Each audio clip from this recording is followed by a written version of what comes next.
नमस्कार मित्रांनो, स्वागत आहे या यूट्यूब चॅनेल मध्ये. चला तर आपण पाहणार आहोत. आज आपण त्र्यंबकेश्वर येथील श्री ज्योतिर्लिंग मंदिरची माहिती घेणार आहोत. 3 टेकड्यांमध्ये वसलेले आणि त्याच्या शेजारी गोदावरीचे उगमस्थान असलेले त्र्यंबकेश्वर मंदिर हे सर्वत्र शांत सौंदर्य पाहण्याचे आणि भक्ती आणि अध्यात्मात स्वतःला झोकून देण्याचे ठिकाण आहे. परंतु गंगेची योजना वेगळीच होती असे दिसून आले. त्यानंतर शिवाने ब्रह्मगिरीच्या शिखरावर तांडव नृत्य केले आणि आपली जटा फोडली. गंगा घाबरून वाहू लागली आणि गौतम ऋषी त्याचे सर्व पाप धुण्यासाठी स्नान करू शकले. त्र्यंबकेश्वर मंदिर हे एक गजबजलेले धार्मिक केंद्र आहे जिथे 12 ज्योतिर्लिंगांपैकी एक अद्वितीय लिंग आहे. तथापि पाण्याच्या अतिवापरामुळे मानवी समाजाच्या क्षीण होत चाललेल्या स्वरूपाचे प्रतीक असलेल्या लिंगाची झीज झाली आहे. त्र्यंबकेश्वर शिव मंदिराच्या स्थानिक लोकांमध्ये चमत्कारिक कथांची कमतरता नाही.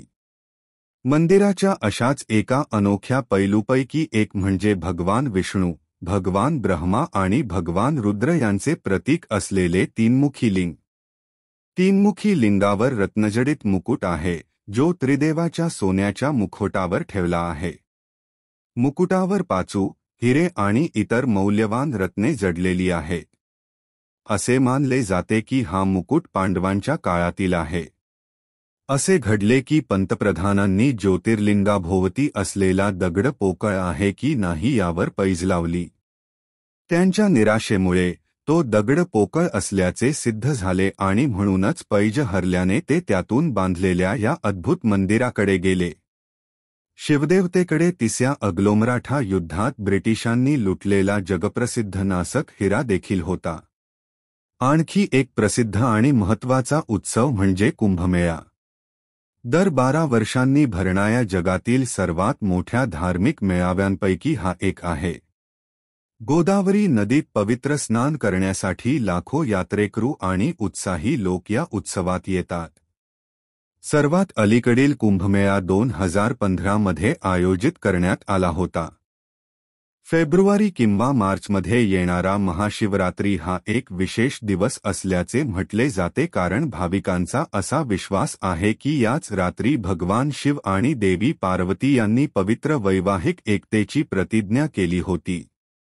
आजही ही परंपरा चालू आहे आणि भक्त दिवसरात्र उपवास करतात आणि स्तुती करतात.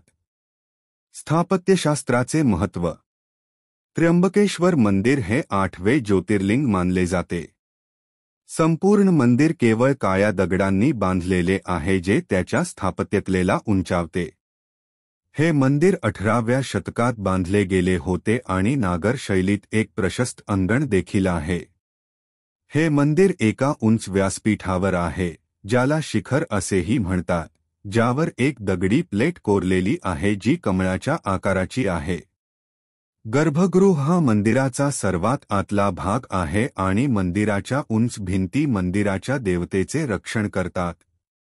गर्भगृहात एक हॉल आहे ज्यामध्ये समोर एक मंडप आहे ज्यामध्ये 3 प्रवेशद्वार आहेत.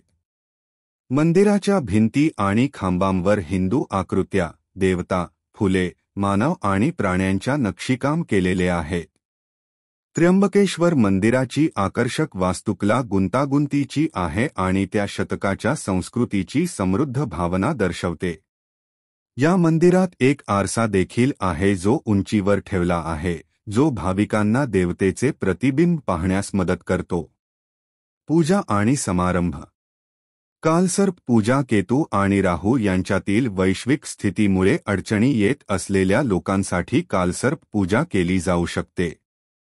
या विधीत भगवान शिवाला तूप, दूध, साखर, मध, साखर आणि इतर वस्तूंचा भरपूर वापर केला जातो जो नागाची पूजा करण्यावर केंद्रित आहे.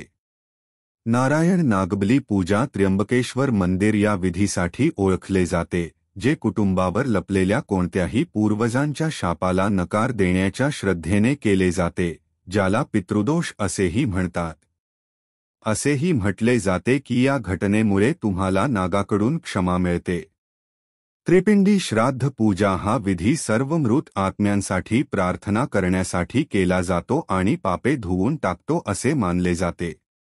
महामृत्युंजय पूजा ही पूजा फक्त सकाळी 5 ते 9 दरम्यान दीर्घ आणि निरोगी आयुष्यासाठी प्रार्थना करण्यासाठी केली जाते.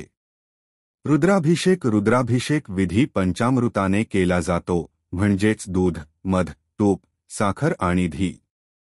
लघु रुद्राभिषेक ही अभिषेक पूजा तुमच्या आरोग्य आणि संपत्तीच्या सर्व समस्या सोडवते आणि निराकरण करते असे मानले जाते. ही कोणत्याही प्रकारची वैश्विक अनास्था आहे. श्री गहिनीनाथ हे 9 नाथ गुरूंपैकी एक आहेत ज्यांनी श्री संत ज्ञानेश्वरांना आपले शिष्य म्हणून स्वीकारले. त्यांना वारकरी संप्रदायाचे संस्थापक देखील मानले जाते. त्यांच्या गुरूंच्या सूचनेनुसार संत ज्ञानेश्वरांनी सामान्य लोकांना भगवद्गीतेची शिकवण देण्यासाठी प्राकृत भाषेत, ज्याला ज्ञानेश्वरी म्हणून ओळखले जाते, भगवद्गीतेवर भाष्य लिहिले.